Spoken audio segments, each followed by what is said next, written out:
اعوذ باللہ من الشیطان الرجیم، بسم اللہ الرحمن الرحیم۔ السلام علیکم ورحمۃ اللہ وبرکاتہ۔ ہر لفظ میں نصیحت، ہر بات میں حکمت۔ پیش ہے ہبہ فاطمہ آفیشیل کی طرف سے۔ جس زمین پر مسجد نبوی اور روض مبارک ہے، وہ 10 اشرفیوں میں آپ ہی نے خرید کا وقف کی تھی۔ تابوک لڑائی کے وقت جو کچھ گھر میں تھا سب کچھ لے آئے۔ آپ صلی اللہ علیہ وسلم نے پوچھا، بال بچوں کے لیے کیا چھوڑا؟ عرض کیا، اللہ اور اللہ کے رسول۔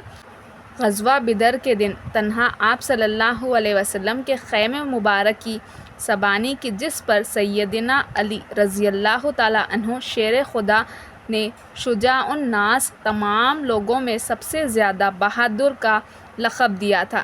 سیدنا عبد الرحمن آپ کے صاحبزادے جب تک مسلمان نہ ہوئے ان سے سخت نفرت رہی۔ غزوہ بدر میں انہیں کافروں کے ساتھ دیکھا تو فرمایا، او خبیث، میرے حقوق کیا ہوئے؟ یعنی تمہیں میرے ساتھ ہونا چاہیے تھا نا۔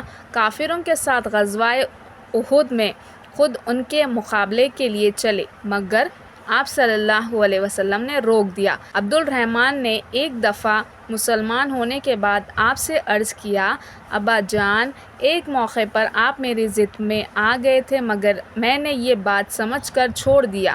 فرمایا، اگر تم میری ضد میں آ جاتے تو میں نہ چھوڑتا۔ غزوات میں آپ صلی اللہ علیہ وسلم کے ساتھ رہے اور خلود و جلود، شرح خاص اور رفیق رہے۔ توحید پر استقامت و اطمینان کی یہ کیفیت تھی کہ آپ صلی اللہ علیہ وسلم کی وفات کے وقت تمام صحابہ آز خود رفتہ تھے اور وفات کا انکار کر رہے تھے۔ سیدنا عمر رضی اللہ تعالیٰ عنہ نے ننگی تلوار ہاتھ میں لیے کہہ رہے تھے کہ جو کہے گا کہ رسول اللہ نے وفات پائی، میں اس کا سر قلم کر دوں گا۔ یہ حال دیکھ کر سیدنا ابو بکر نے بڑی دلیری سے خطبہ دیا اور کہا، لوگوں، اور جو آپ صلی اللہ علیہ وسلم کو پوچھتا تھا وہ سن لے کہ آپ نے وفات پائی، اور جو اللہ کو پوچھتا تھا وہ سمجھ لے کہ اللہ زندہ ہے، کبھی نہ مرے گا۔ پھر قرآن مجید کی یہ آیت پڑھی، وما محمد الا رسول۔ اس پر سیدنا عمر رضی اللہ تعالیٰ عنہ اور تمام صحابہ سنبھل گئے اور غلط فہمی رفع ہو گئی۔ آپ صلی اللہ علیہ وسلم کی وفات کے بعد تمام مہاجر و انصار صحابہ کے اتفاق سے آپ خلیفہ ہوئے۔ خود آپ صلی اللہ علیہ وسلم نے مرض وفات میں آپ ہی کو بسارہ رمامات کا حکم دیا، جس میں یہ کھلا اشارہ تھا کہ اللہ کے رسول کے بعد ابو بکر ہی مسلمانوں کی سرداری کا حق رکھتے ہیں۔ یہ موقع مسلمانوں کے لیے بڑا نازک و نشانی کا تھا۔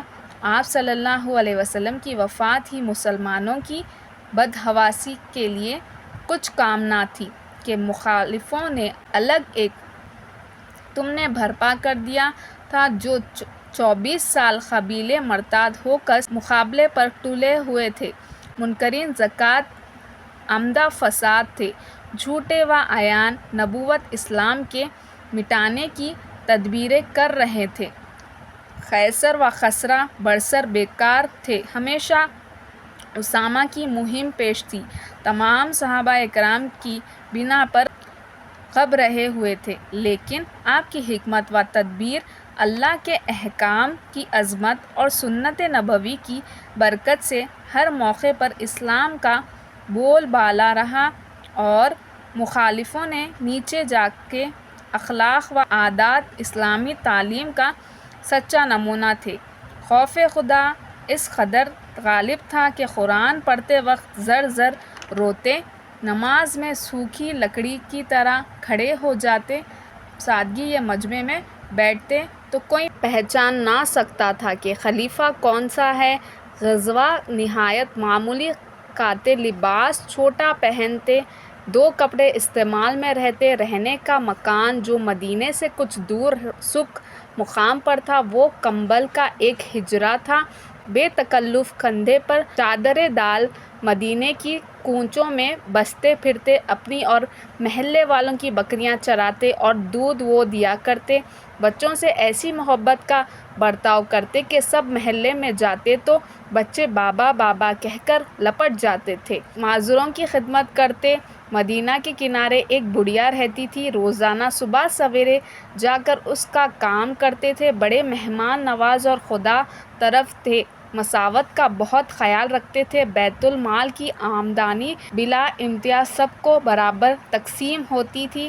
خلافت کا کام بڑھا تو تجارت کی فرصت نہ ملی، مجبوراً صحابہ اکرام کے مشورے سے بیت المال سے وظیفہ ہو گیا، جس کی مقدار اور احتیاط کا اندازہ اس سے ہوگا کہ ایک دفعہ آپ کی ایک بیوی نے مٹھائی کی فرمائش کی، میرے پاس گنجائش نہیں تھی، انہوں نے اجازت لے کر گھر کے روزانہ خرچ میں سے پیسے جمع کیے۔